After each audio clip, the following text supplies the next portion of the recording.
Magandang araw po muli sa inyong lahat. Ano talaga ang problema sa buhay? Ang pera ba? Kapag kulang? Kapag meron kang utang? Kapag pagod ka na sa pagbabayad? Ang relasyon ba? Kapag niloko ka, iniwan ka, at sinaktan ka?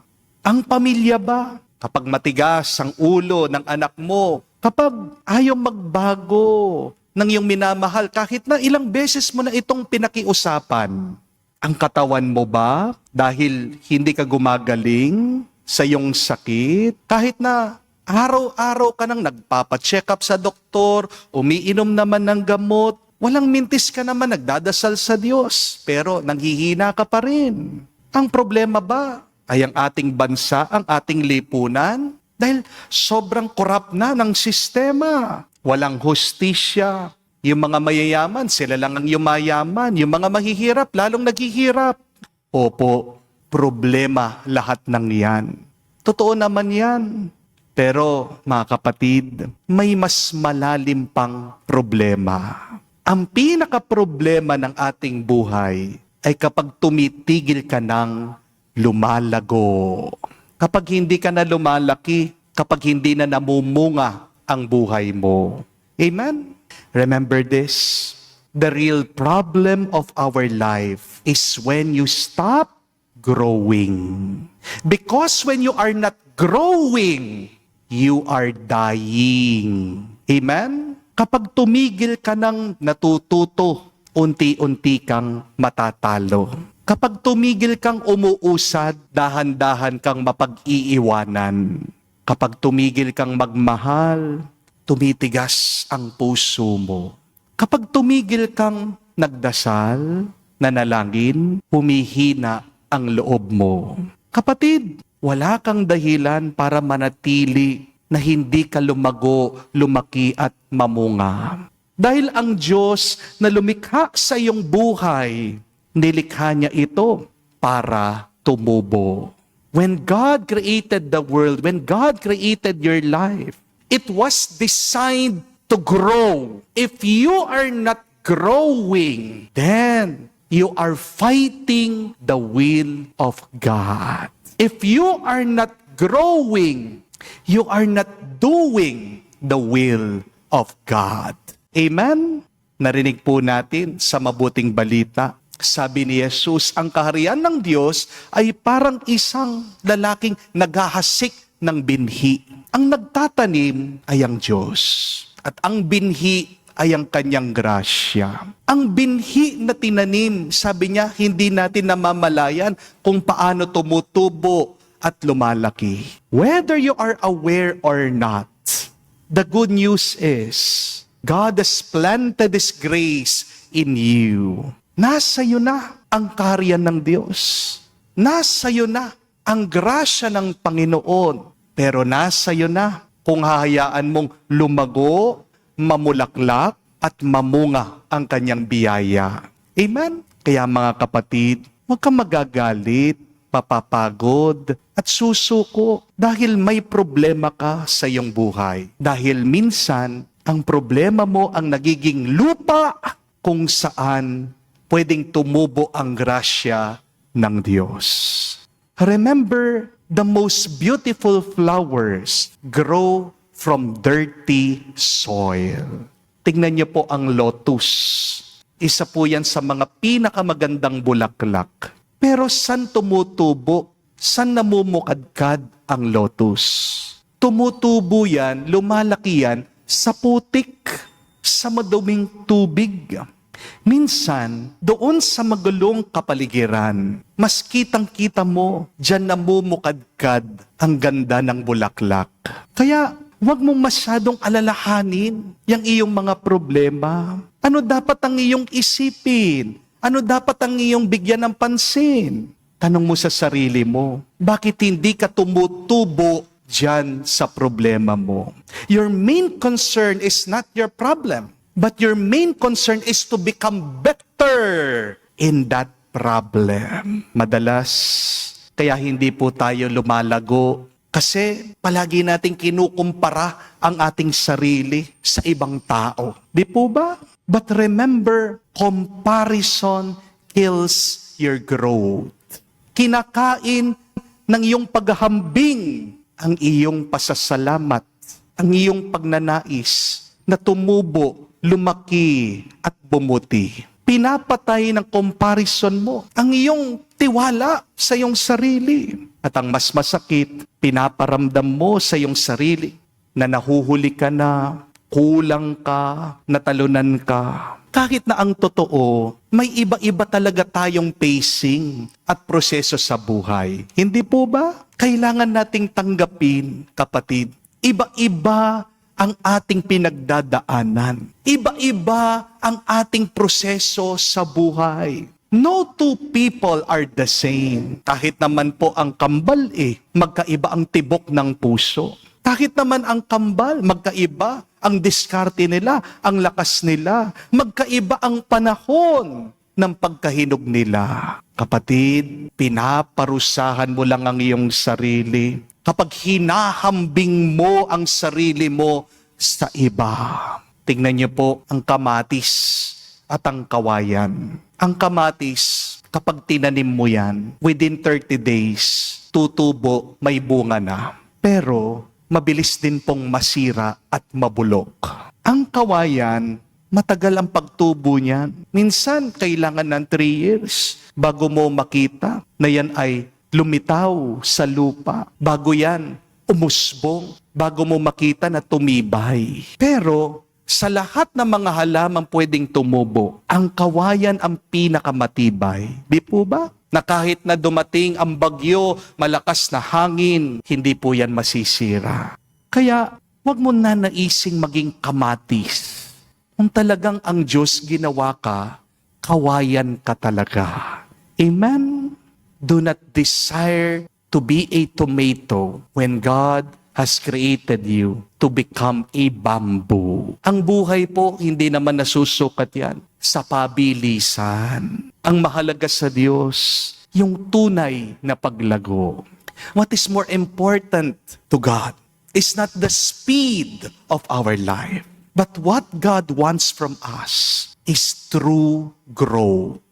At paano natin masasabi na tunay tayong lumalago sa buhay? Hindi sa pamamagitan ng pagrami ng ating pera, hindi sa pamamagitan ng pag-angat natin, pagtaas sa posisyon sa lipunan, hindi sa pamamagitan ng pagdami ng ating nakukuhang achievements o tagumpay. Alam na alam mo, tunay na lumalago, bumubuti at nagiging mabunga ang buhay mo, 3 bagay. Una, kapag lumalalim ang pananampalataya mo.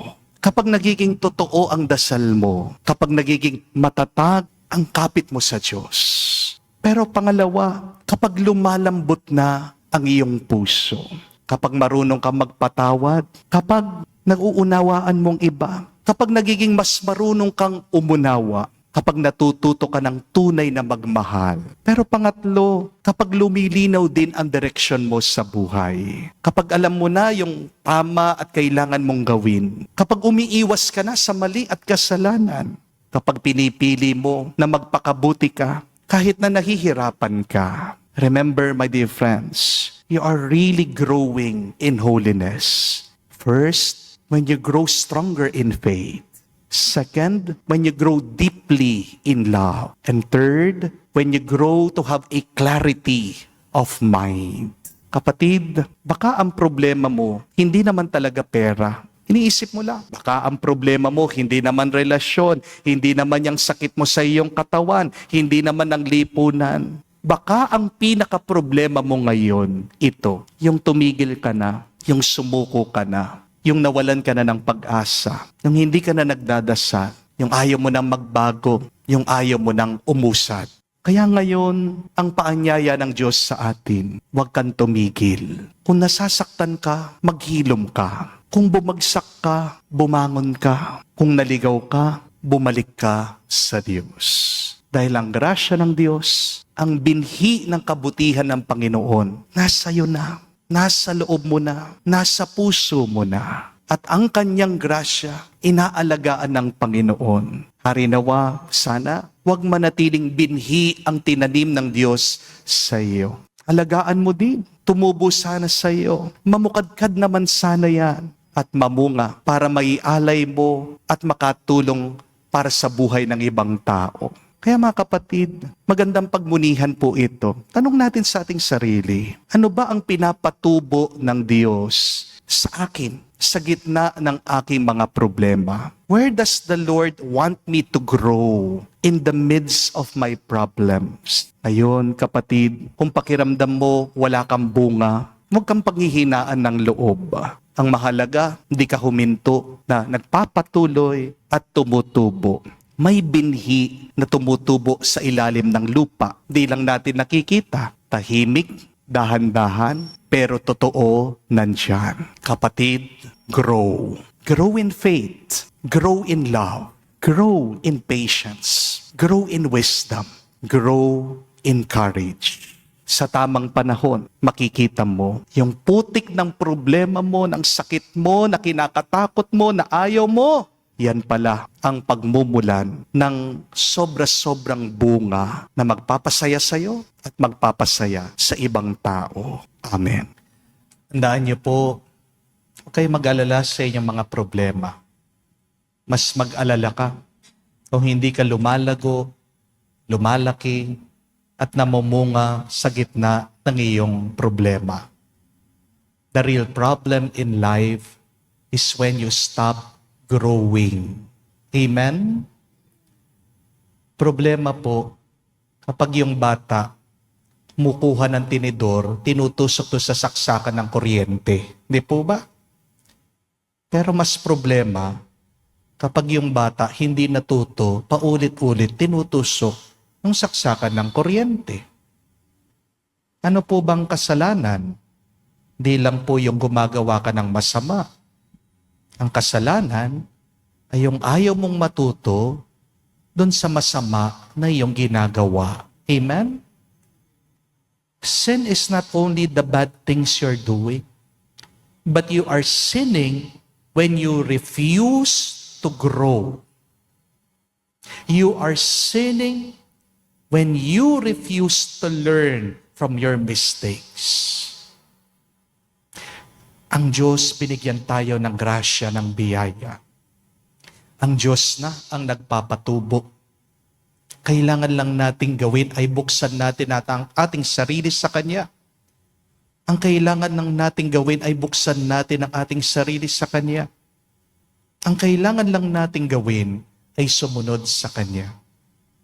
Ang sabi nga po, the outcome is God's job.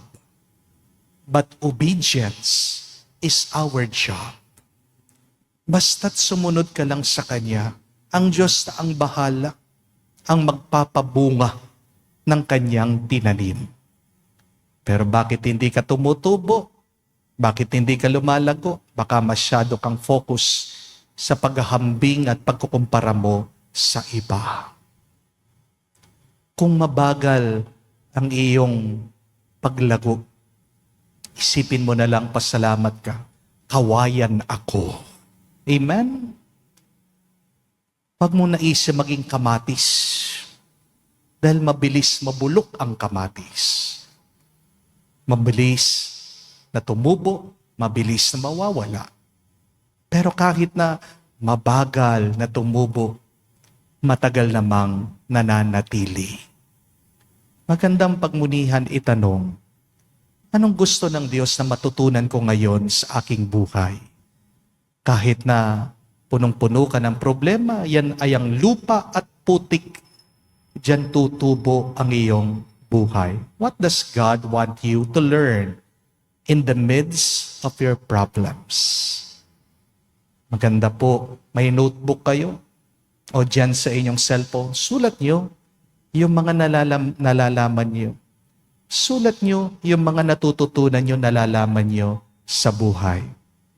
But do not only remember them, apply them. Dahil mas natututo tayo at tumatatak sa ating puso kapag binubuhay natin ang ating natututunan. Bandang huli, di naman tatanong sa iyo ng Diyos, gaano karami ang perang naipon mo, anong mga nakamtan mong awards, Saan ka nakarating sa iyong buhay, ang itatanong niya, ano ba ang iyong natutunan? Ano ba ang iyong nalaman? Have you made something out of yourself? Did you grow? Did you bear fruit? Pare nawa, meron tayong mapagmalaki sa Diyos. Gitna ng ating mga pagsubok at problema.